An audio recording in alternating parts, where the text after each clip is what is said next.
Bonjour à tous, de quoi parle-t-on aujourd'hui? De la Trident Iceni Mania, des Google Car et Volvo autonomes à l'assaut des centres-villes, montés en exclusivité à bord de la Fiesta e-Wheel Drive, enfin hommage à Ayrton Senna avec une vidéo spéciale de Jean-Louis Moncey.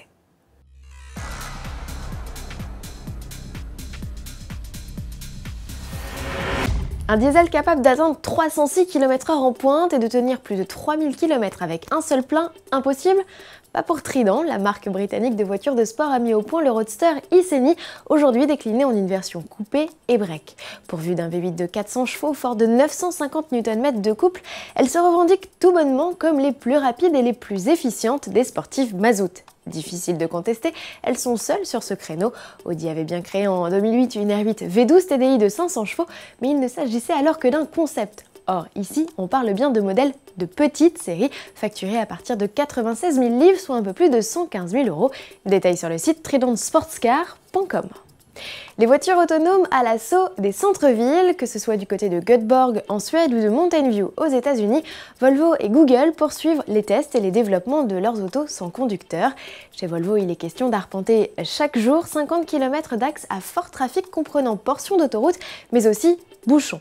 Du côté du géant américain, on s'est attardé à améliorer le logiciel de détection des objets afin qu'il puisse analyser une centaine de paramètres simultanément. Cyclistes allant changer de direction, agents de la circulation tenant un panneau stop ou encore zone de travaux. Si certaines situations n'auraient pas pu être surmontées il y a 2 ans et sont aujourd'hui facilement gérées, Google reconnaît qu'il reste encore énormément de travail. Les voitures électriques n'ont plus de secret pour vous, et pourtant ce véhicule face à vous n'a rien de la classique voiture zéro émission. 2 moteurs électriques sont logés dans les roues arrière. Avantage, un comportement routier bluffant, comme nous l'explique notre journaliste Benjamin Lyonnais, qui a pu prendre en exclusivité le volant de la Fiesta e-Wheel Drive développée par Schaeffler et Ford.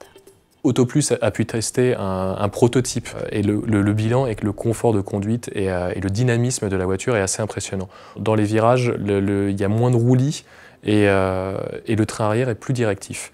Niveau sécurité, il y a rien à dire. C'est un projet qui est amené à être développé et commercialisé. Donc le partenariat est aujourd'hui avec Ford et Continental, mais pourrait être développé sur plein d'autres véhicules. Après, c'est au constructeur qui aura une plateforme adéquate, apte à intégrer ce genre de système, de se manifester. Une technologie que l'on pourrait voir débarquer aux environs 2017-2018.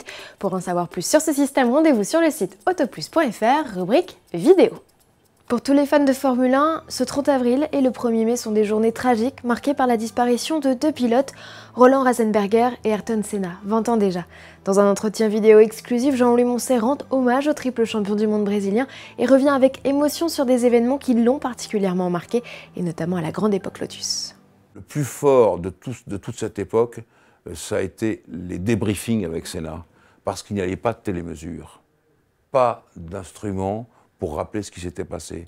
Et Senna, tous les 10 tours, donc des courses qui comportaient 70 tours, il faut s'en rappeler, eh bien, il savait quelle avait été la pression de suralimentation à ce moment-là, quelle avait été la consommation d'essence à ce moment-là, s'il était en avance ou en arrière sur la consommation d'essence, des trucs comme ça, et comment était la voiture. Et un débriefing avec Senna, vous pouvez être sûr qu'il était là, au centre, et que tout le monde écoutait et prenait note. Et c'était lui la télémesure.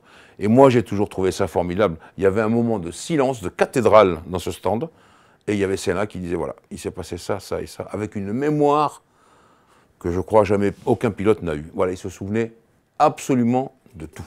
Senna, Ratzenberger et toutes les étoiles du paradis des pilotes, on pense toujours à vous. Retrouvez l'entretien complet sur le blog de Jean-Louis Moncey et sur autoplus.fr. À vendredi.